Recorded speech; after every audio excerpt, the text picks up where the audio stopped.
everything we say now is recorded. Okay, this is Drupal 8 custom module architecture and what's going on. And in my mind, every time I say what's going on, Marvin Gaye is singing. And we are gonna go through how to make a module. We're calling it the capable module because everyone's capable of making a module. Maybe not the super crazy complicated ones, but everyone can make a module. You just need to go through it slowly and fail a lot and get really mad and then figure it out and be like, oh, that was unnecessary anger. I'm legaudinier and I am at Hook 42. A little bit about me. I'm a developer. This is my foray into becoming a full stack developer. I mainly do front end, but I'm trying PHP. I love swimming, I love cats, and I love the internet. And that's my little guy dude. He's as dumb as he looks. A little bit about the thought behind the talk. I had to create a custom module for the very first time. And before I had modified with code and I was hacker man and I made things happen, but I had absolutely no idea how things were working. And the idea of just writing my own module terrified me. And I got it done, but I didn't really know how components were talking to each other. And I didn't want to just know how, I wanted to know why. Because I think when you understand the why, it's a lot easier to figure out why it's broken. Because it's gonna break. Just a quick note, I'm gonna cover a lot of things in this talk, and things are gonna be mentioned before they're defined. Please have patience. There's not 5 of me talking all at once, so I can't cover everything all at once. The first question is, hello everyone, is do you even need a custom module? There's a lot of D8 contrib modules that come with security updates and that come with a lot of eyeballs on them. So it's likely you might not even need a custom module and you can leave. This talk is void. However, you might have a unique problem that contrib doesn't solve. Every single website is a snowflake and has something special, and contrib might be close or it might not even be close to what you need. The contrib module might be too bulky. You might only need a portion of it, and you don't want to slow down your site with this giant contrib module when you don't need everything it does. And also with performance, if you make your own custom module, you can kind of cheat and just pick what you want from contrib modules, and you can put it in one custom module and have this fancy module that's yours. However, nothing's easy in Drupal, and you can't just start with a list of files. That would be way too easy. We have to go through something called PSR4 Improved Autoloading. PSR stands for PHP Standard Recommendation. It's set up by the group PHP Fig, who essentially just work together to move PHP forward. And they publish all these recommendations of how PHP should work. And Drupal 8 implements the PSR4 standard from namespacing and autoloading. The definition of autoloading is that it removes complexity of including files by mapping namespaces to file system paths. That's fun. I don't know what that means. Just awesome. More words. Just words of no meaning. Autoloading, in the best way I could understand it, is the capability of loading and linking portions of a program automatically when they're needed. The autoloader searches through a path of directories and finds the code that defines the subroutine or the method or the function. And then autoloading just means your code doesn't need to include a long list of source files in your PHP file. And the magic of autoloading works because of something called namespacing. Wikipedia actually did a good job on namespacing. It's commonly structured, namespaces are commonly structured as hierarchies to allow reuse of names in different contexts. So it just lets you avoid collisions if you repeat the same name for a function class that was declared in a different file. And it makes it so you don't have to have really stupid, long, descriptive class names. And instead you just point to the source of the file instead of be like this and this and this, like a 250 character class name. Okay, we're gonna go through a little more definition. Composer, this is a dependency packager manager, which is a software that just automates the process of installing, upgrading, configuring, and removing software. It's great in theory, it's magical in theory. You might run into some problems. In theory, it makes life easier. In theory. So Composer is a dependency manager for PHP, and it helps you just locate, download, validate, and make sure you're getting the right package number. So everything you need just magically comes in theory. If you've ever done a security update, you'll understand why I'm saying in theory. Symfony is a PHP framework and a set of reusable PHP components and libraries. It's defined as an MVC framework, and components are just standalone PHP libraries that generate specific features.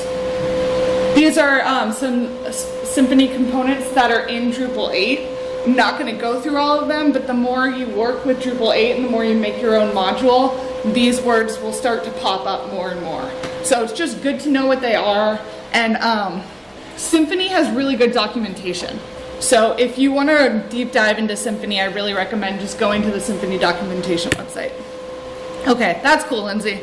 We're still not making modules. Why are you telling me this?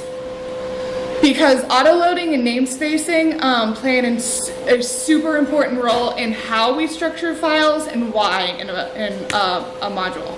And Drupal core uses Composer, and you can manage dependencies for your custom module with Composer. And even though Drupal 8 doesn't use the Symfony framework, a lot of Symfony components are brought into Drupal 8. So it's good to just know about them, and the more you know, the more you can leverage. Now we can kind of get into starting.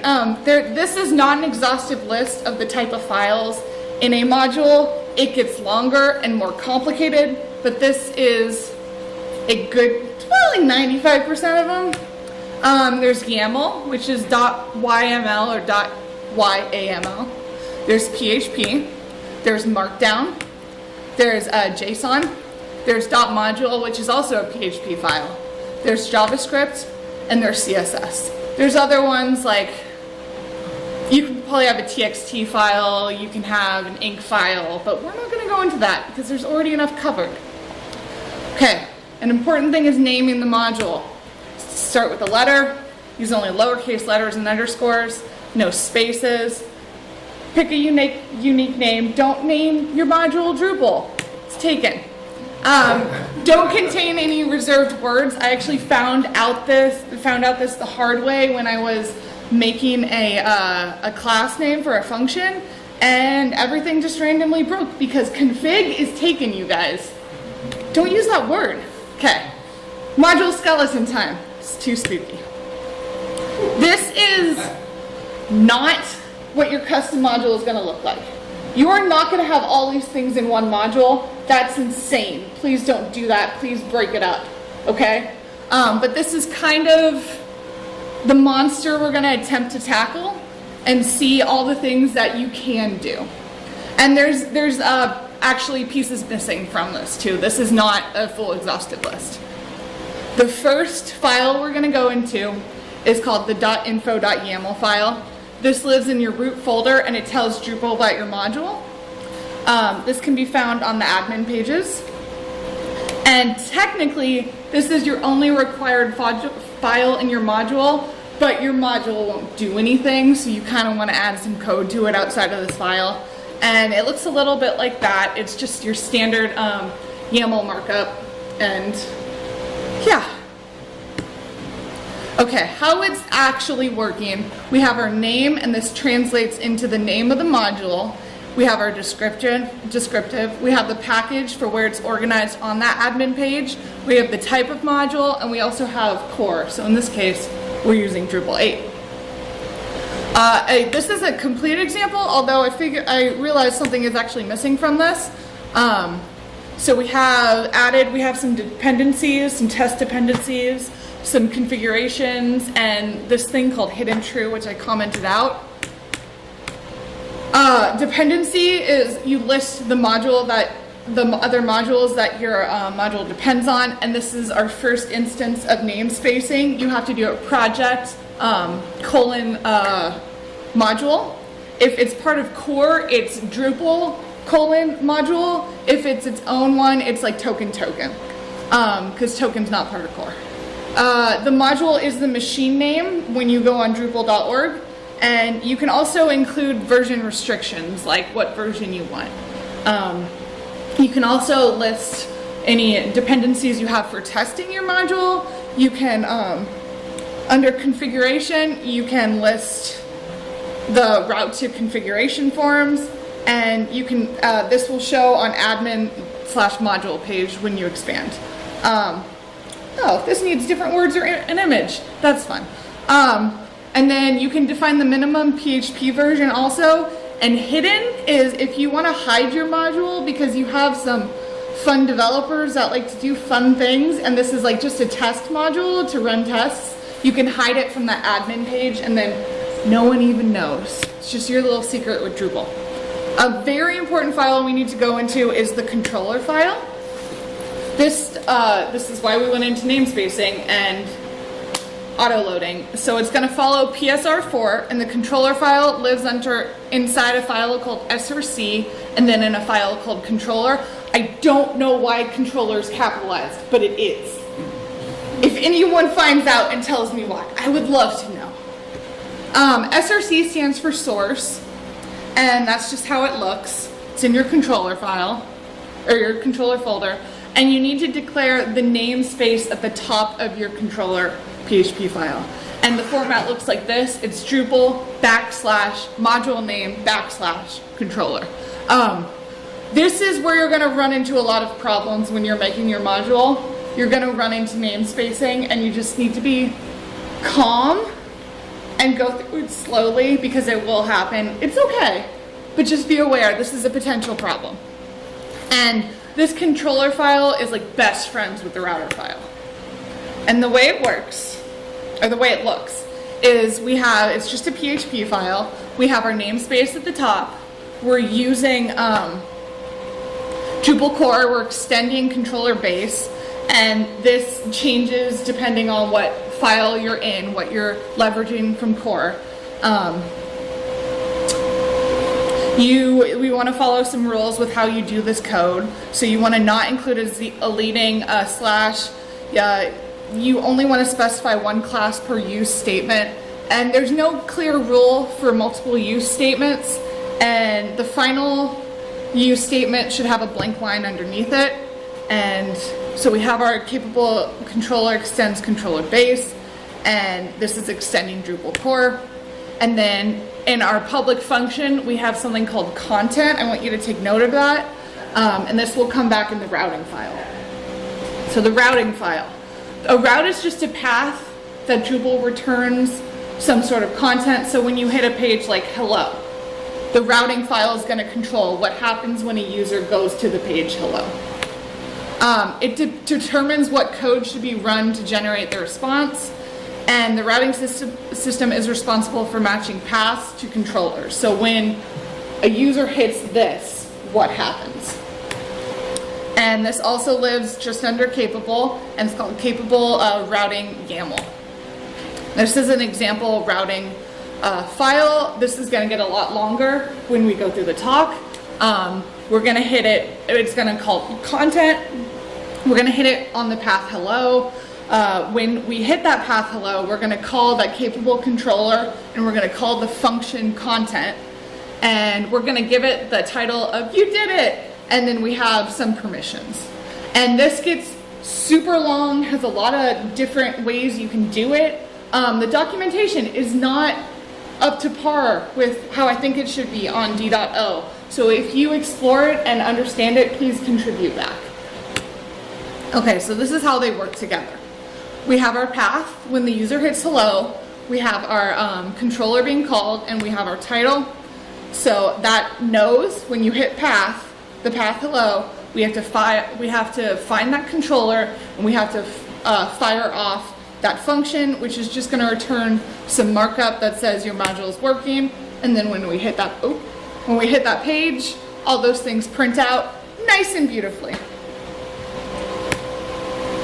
Okay, there's something called parameters in routes, and these are URLs that contain dynamic values because Drupal is good for big websites, so we're not going to just custom for like 3 pages. It's probably going to be a pattern.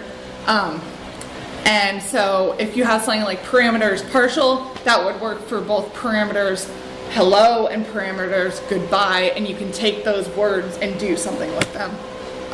This partial element is referred to as a slug. It comes from journalism, and it's available as a partial in the controller method. And you can even have multiple parameters, so you can have one parameter and then a second one. And just a quick example of how it works is when they hit the path parameter whatever, it's gonna call the parameters function, and that's gonna fire off the parameters function, which is getting that slug that's being passed in, and that's being just printed out in an H2. So when you hit hello or you hit goodbye, it's gonna print out. It's really useful when you need to use something from the URL in the page. The module menu link is how you link the module in the development section of the admin configuration, and it's going to live under capable and capable.links.menu.yml. And there's several things working together to make this work. You have to have your capable.links.menu.yml, and that's the layout. You have your title, your description. You have to use that parent for the case that we're doing, and we're going to call a route name, which is .config. It's actually not .config because I fixed it because .config broke it. It should say configuration settings. So we're going to call the configuration settings. No, sorry. I apologize. That didn't break it. In the function, calling the function config broke it.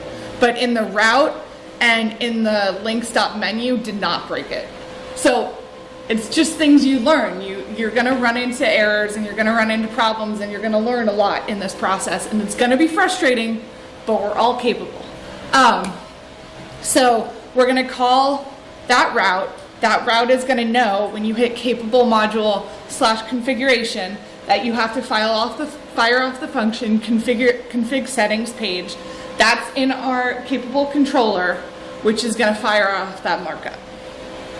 Kind of get it? It all like talks to each other, and it all talks to each other because of how things are, where they're placed, and how you're calling things. So this is just an example of it in the UI.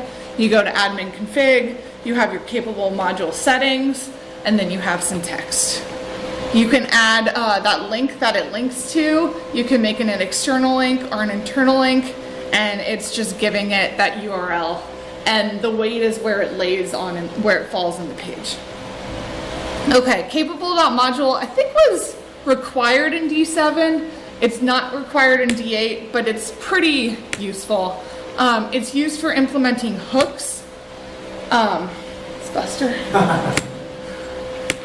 Quick introduction to hooks. I work for Hook 42, and I couldn't define a hook for a very long time.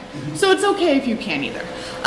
Hooking is just a concept of computer science, and it's a range of techniques that lets you change the behavior of applications by intercepting events passed between software components. So it's kind of like stopping time and being like, wait, I want this to happen. And the hook is just the code that handles this interception. Hooks in Drupal let modules interact with other modules or Drupal core. And they're kind of like event listeners that fire off when something happens, and they can be used at various execution points. They can be before, after, in, between, wherever you want. And if you have used hooks, just a heads up, in D8, some have remained the same, some have changed, some have been removed. So just check it out and see what the status of your favorite hooks are. And to implement a hook, it's gonna be listed on D.O as like hook_help. You're gonna replace the hook part with the name of your module. So in this case, we're gonna use the hook help, which is the help page of that module, and we're just gonna add some different text. So this file lives under capable. So far, the only nested file we have is src controller, capable controller. Everything else is just in the root of your module. And then we have our capable module. I'm sorry if that's hard to read. We're giving it what's defined, which is the path and the argument. And we're gonna just, when you hit that page, this is all essentially from d.o copy pasted. So this is the hook itself. When you hit that page, you're just going to return some text that says you've successfully added a hook into your module. And then when you hit the admin help page, that prints it out. So you're intercepting that page and you're changing what it says. Okay, a little bit about Composer. If your module has a dependency to a third party hosted on like packages, you can define this dependency. You have to absolutely define dependencies in your info.yml file. That was the first file. But Composer is nice to also define it because you can get more specific. You can get very specific with your versions in Composer and not as specific in your info.yml. And if your module doesn't have any dependencies, having this file isn't going to do anything bad. I don't know why you'd have it, but if that's how you roll, go ahead. And Drupal core will not automatically find this custom module composer.json. You have to tell it about it. And there's several things out there, and this is the only one I got to work, so proceed with caution. And then there's people that are saying, this is the bad way to do it. So have fun. So the first thing you have to do is you have to tell the root composer that lives in your code of your web root about your custom modules composer, because it doesn't automatically see it. So in your root composer, you're going to do composer acquire, and then you're going to get Wikimedia composer merge plugin. It's just what it is.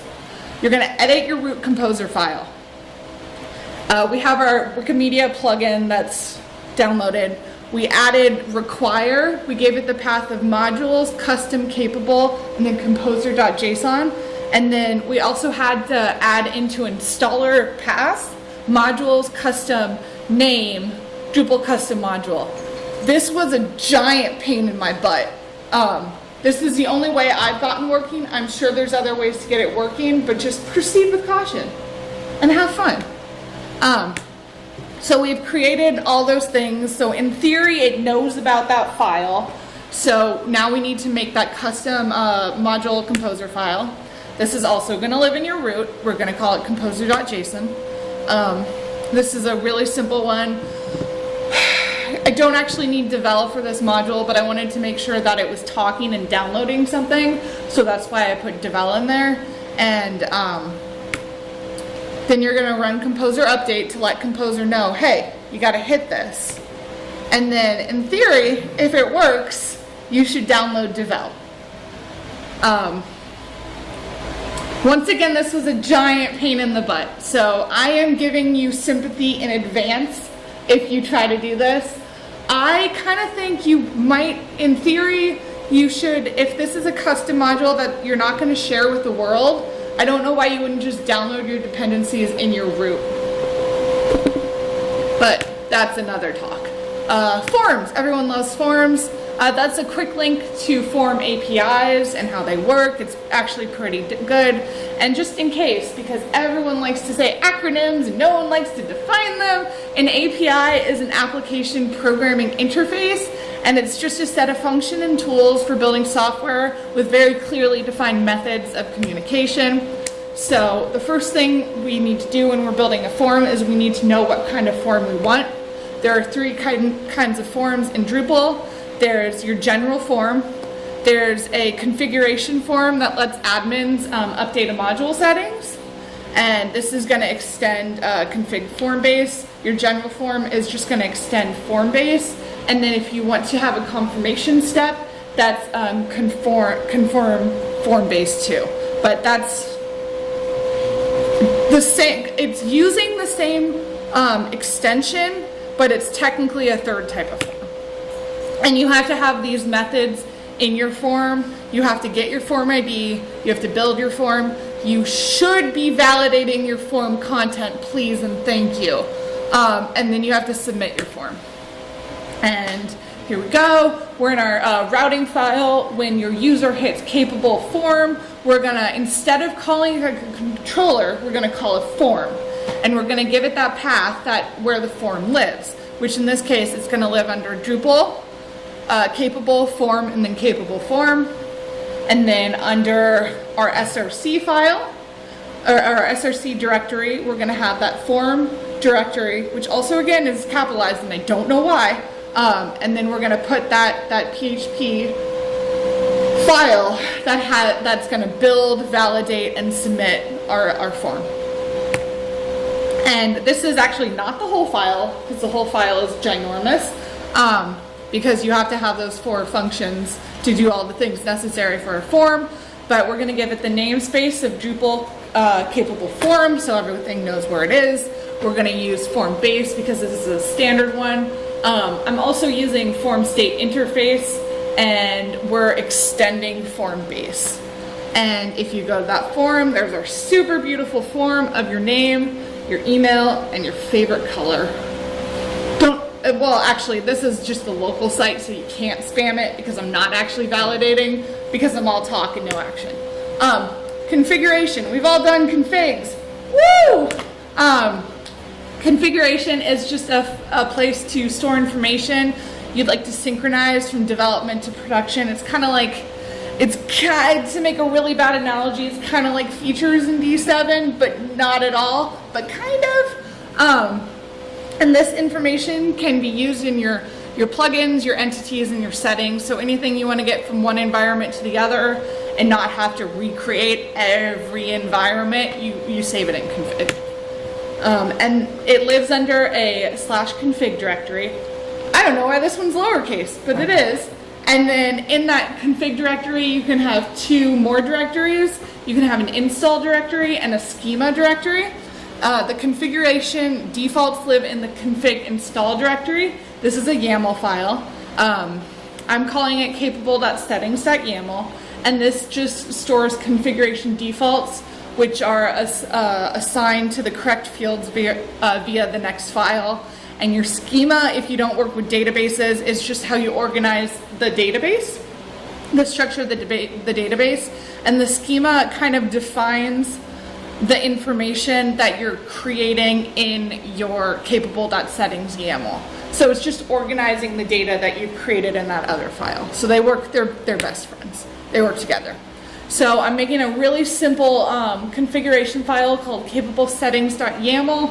I'm defining 3 things in the database, a message, the language code, and an alt message. And then I'm defining what type this is in the schema, and you have to import it to see it in your database, because otherwise you'll just be looking at nothing. And in theory, when you install a module, the configuration is supposed to be turned on, but I had to import this. Just warning.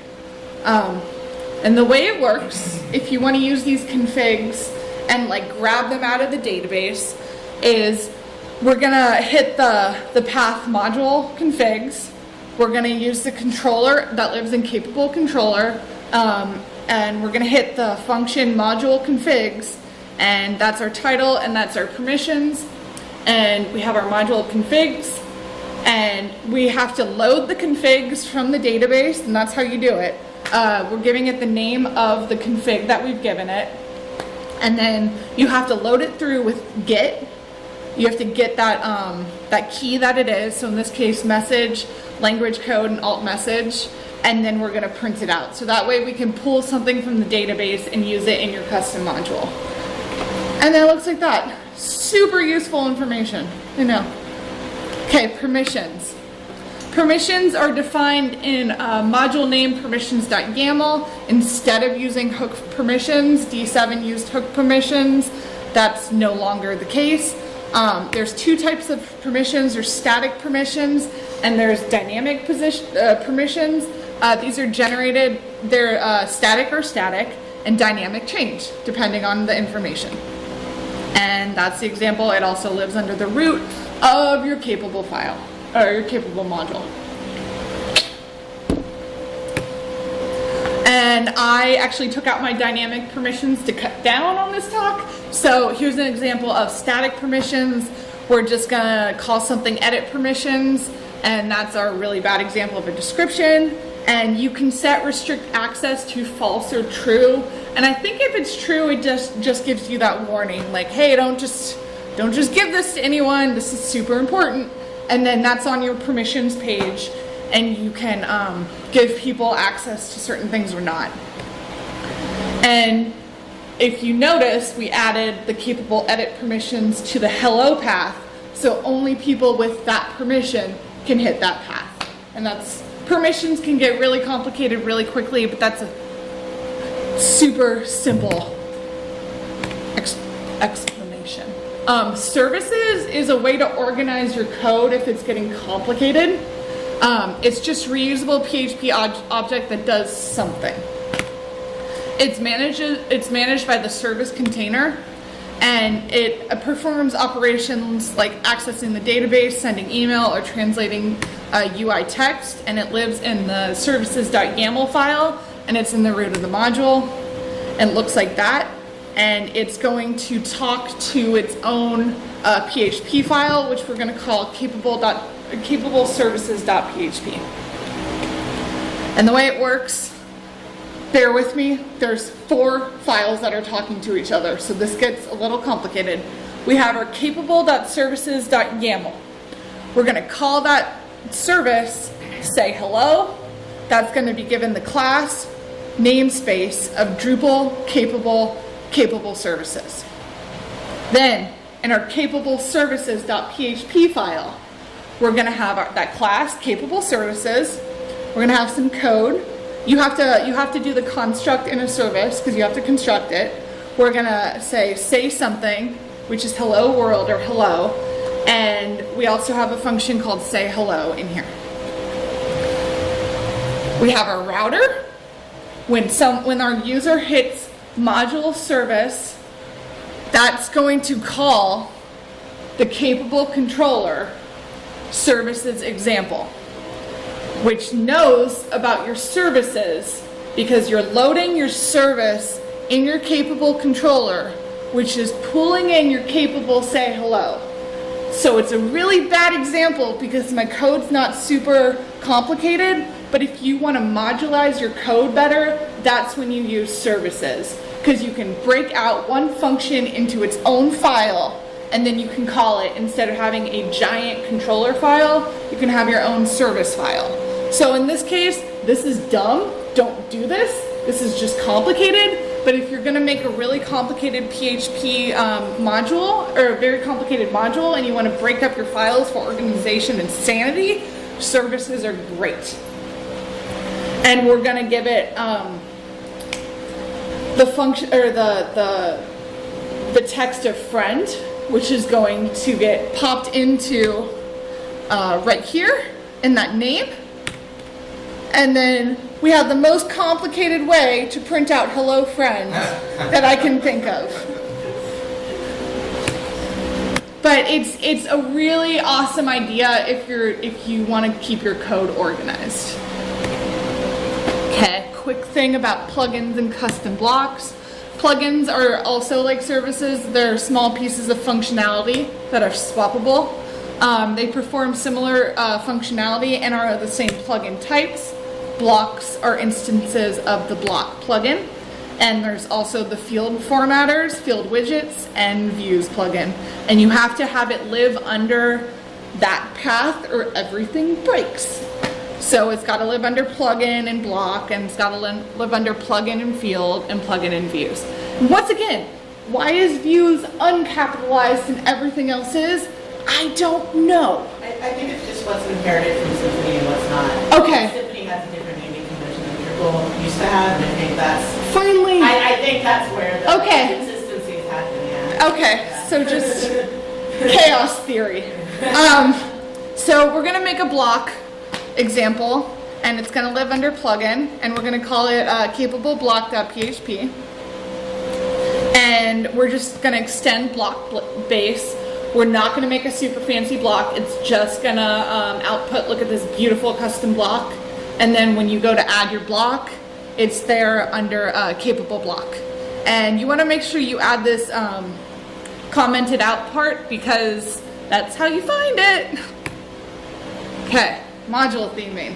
This is where I actually felt comfortable because I do mainly front end, so I was like, thank you, some JavaScript. And also things should be pretty. Okay, we have to go into libraries, and the library is just a collection of implementations of behaviors that have well-defined interface by which the behavior is invoked. You're going to define one or more libraries. You'll also see them libraries referred to as assets in your module name.libraries.yml file. You have to explicitly tell Drupal the libraries you want it to load. This is actually a really good thing because if you load everything on every page, things are going to get slow. And D8 no longer loads jQuery on all pages on default, so you have to explicitly tell it that the library that you're going to load has a dependency on jQuery. There are numerous ways to load libraries. One way is to attach the library to a render array and a hook. Okay, so we have our capable.libraries.yml file, which lives under our capable directory, our module. And then that file, in this case, has 4 libraries in it. We're calling one main, we're calling one form, we're calling one template, and we're calling one miscellaneous. If you're a good person that versions things, you should add versions to them. I think it might be required actually, but I don't know anyone who versions as much as they should. And then you define your CSS. You have to do it this way or things will break.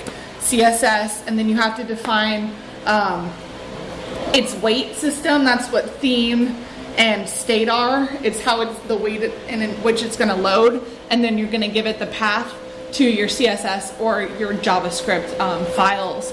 And your CSS and your JavaScript should live under their respective directories because we live in a world with rules and things should be organized, please. Okay, you can load a library. I think it's in 5 ways. It might be in 4. With the hook element info alter, and this is when a module implements this hook to alter the element type defined by a module. There's a render array. This is a structured array that provides data along with hints as to how it should be rendered. You can use a hook page attachment, which adds assets to a page. You can do a template pre-process hook, which lets modules pre-process theme variables for a specific theme hook, and you can attach it to a Twig template. Attaching it to a Twig template is the quickest understandable way, and that's my understanding. And then Drupal add CSS, Drupal add JS, and Drupal add library have been replaced with attach, so that is gone. That was in D7, it's no longer in D8. And we're going to globally load a library. I don't know why your module is globally loading a library and it's not in just your theme, but maybe you live a wild life. So what we're going to do is we're just going to attach the library, and we're going to attach the library that's capable main, that's called main, to page, which is a lot of things. And then that's our beautiful styling. We have underlined and bolded page titles. Way to go.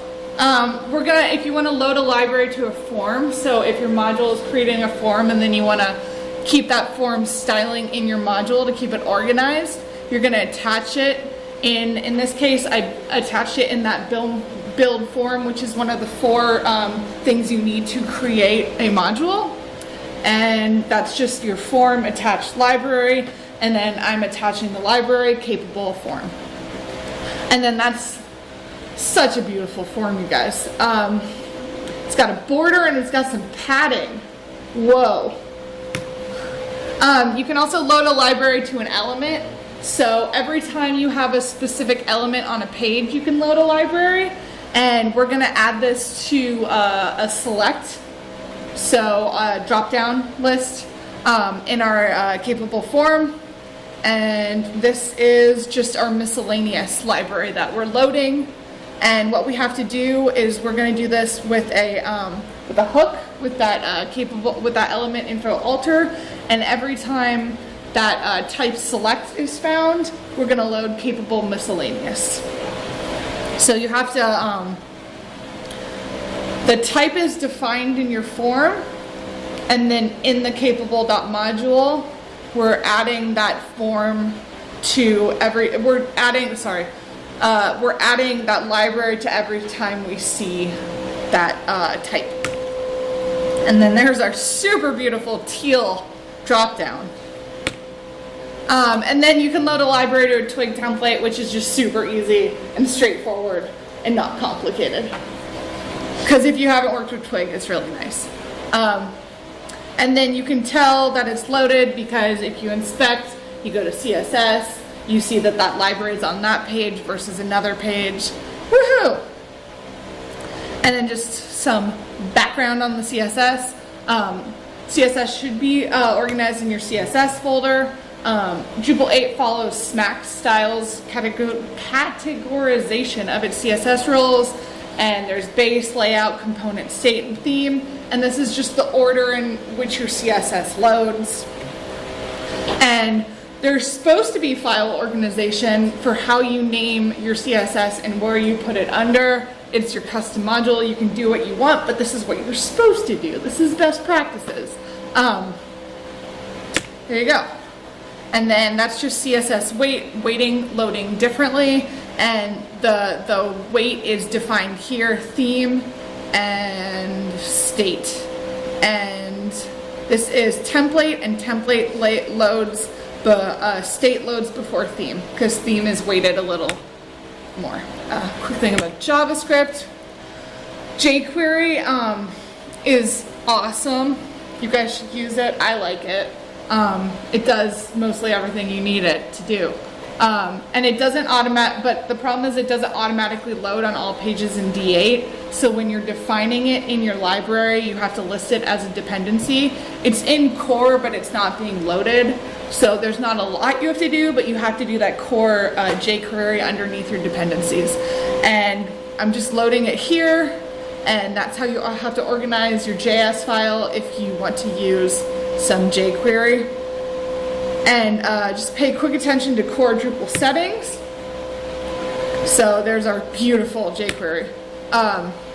If you need to use some PHP information, you're going to bring in that Drupal settings. That was also a dependency. So in this case, we're defining a variable in our PHP of our form, and it's just example Drupal settings variable. And then because it's defined, because we're using that dependency in our jQuery, we can pull in that variable and do something with it. So we can have server talking, everything's talking to everything instead of existing in its own world. And we're just pulling it in with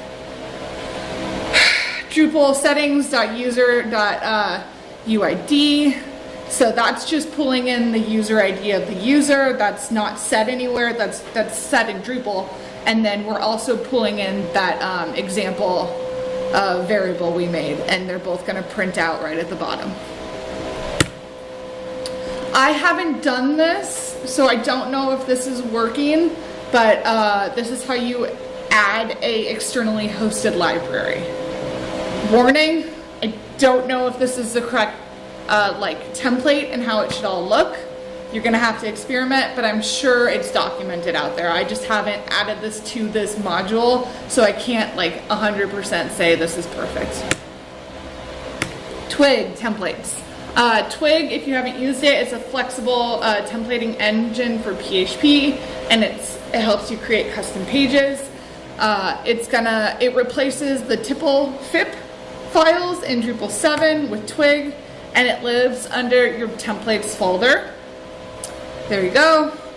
we're gonna create a Twig file that's called welcome HTML Twig, and there's 3 steps to create a custom Twig template and to call it and to have it load. So first you have to define it in your hook theme in your .module file. You have to call the template, and then you have to create the Twig template, which is that welcome.html.twig file. We're going to define it in hook theme. We're going to give it the function of capable theme. We're going to give it the theme welcome page, and we're going to use the template welcome, and then we're going to return that theme. And then we're going to call the template in a function called welcome, which just returns that that theme that you created. And then when the user hits it in the route, when they hit welcome, it's going to hit that capable controller that's calling welcome, that knows about your template. And then you just have to have a template that exists because you're just loading nothing then. And then this is that Twig template with some beautiful attached library on top. Quick thing about testing, it's good to QA your module and make sure it's working, and tests are run by Drupal. There's 3 types of tests, and they kind of go into more. They live under test lowercase src folder, and then in its relative folder. So if you're doing a functional test, a kernel, or a unit test, they're going to live under that other directory. Unit are how you test on specific functions, methods, and classes, so they're the smallest tests you run. Kernel are tests on components, and they extend the base classes. Kernel test base, and entity kernel test base, and functional tests test on the whole system. There's a lot of tutorials out there, and this actually breaks into 3 more tests, which are browser test base, JavaScript test base, and simple test web test based framework. Functional tests spin up a completely new Drupal installation.